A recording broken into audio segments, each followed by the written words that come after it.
Greetings. This is a video on the beautiful Sanskrit verse that begins Om Pūrnam adah pūrṇam idaṁ.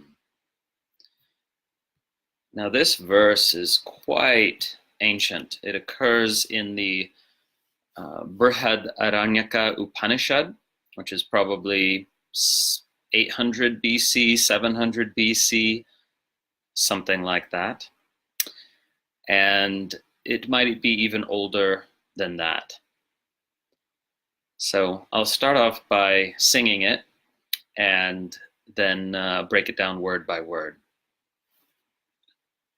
Om Pūrnam adah pūrṇam idaṁ pūrṇāt pūrṇam udacyate pūrṇasya pūrnam ādāya pūrnam evāvaśiṣyate. So the translation, everything hinges on the word pūrna here. And the word pūrna can be translated several ways. Perfect, whole, complete, full. Those are the four primary meanings of pūrna: full, whole, perfect, complete. So the first line says, that is perfect, and this is perfect. Full, whole, complete, whichever translation you're going with. Now, the important thing here is that these pronouns, adah and idaṁ, are what's called deictic pronouns, meaning to say they're pronouns that you use when you're actually pointing to something that's immediately present. So the great Sanskrit scholar Patrick Olivelle made a totally convincing argument that this verse was originally part of the oral tradition, and that a teacher or guru would sing this verse and gesture to the student and to himself.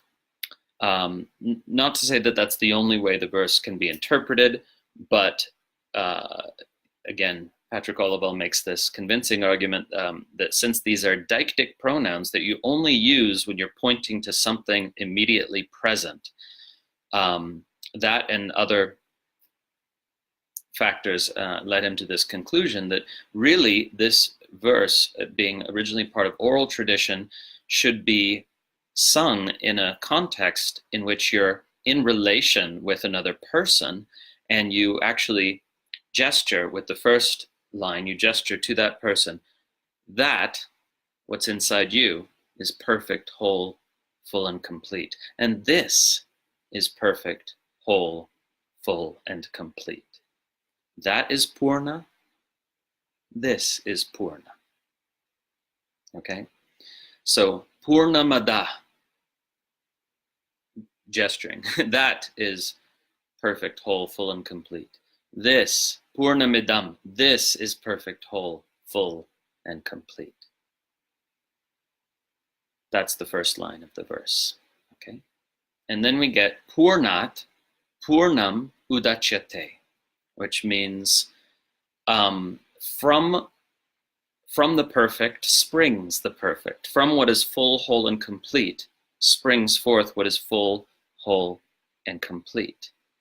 So Patrick Olivelle, the great Sanskrit scholar I mentioned before, argues that this line has to do with the transmission of spiritual wisdom. That that when the student dips into the spiritual wisdom of the teacher, they receive that in its fullness, that from what is full, whole, and complete, a full realization can only spring another full realization, alluding to the power of transmission. Right? So that's one way of reading it, but the literal translation is from pūrna arises what is pūrna, right? Or when dipping into that which is pūrna, one receives that which is pūrna. When dipping into what is whole, full, complete, and perfect, you receive that. So It's about transmission, this line. I agree with Olivel on that.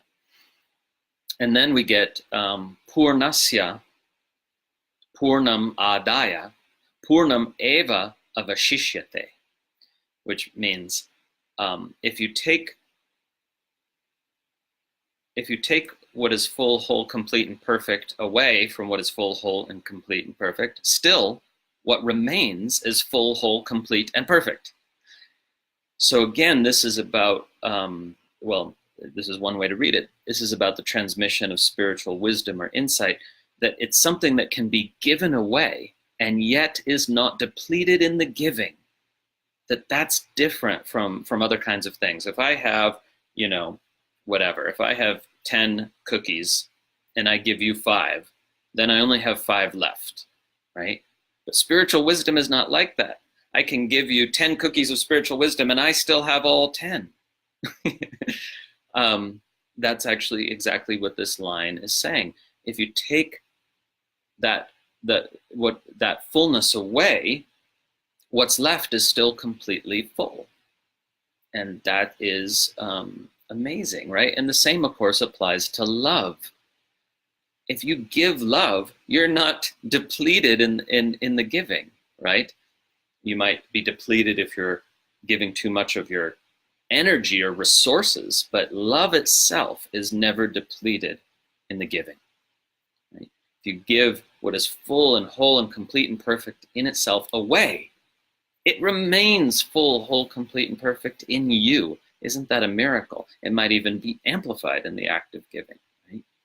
So, pūrṇasya pūrnam ādāya, having taken that fullness or perfection from the fullness or perfection, pūrnam evāvaśiṣyate, what remains is still completely whole, full, complete, perfect. I said complete twice, that's okay. So complete, right? So that it's a beautiful verse, right? And so it's great to sing such a verse with real understanding of what you're singing, you know. Again, it doesn't matter if you remember the exact, you know, each word per se, but now that you know the meaning, you can sing it with that understanding. Om pūrnamada pūrṇamidam pūrṇāt pūrṇam udacyate pūrṇasya pūrnam ādāya pūrnam evāvaśiṣyate. I'll do it again and you can sing it with me. Om pūrnamada pūrṇamidam pūrṇāt pūrnam udacyate pūrṇasya pūrnam ādāya pūrnam evāvaśiṣyate.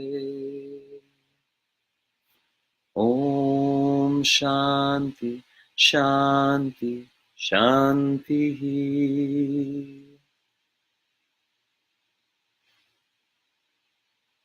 Blessings of love be with you and all your community, all our community. Om. That's it for now. More videos next week.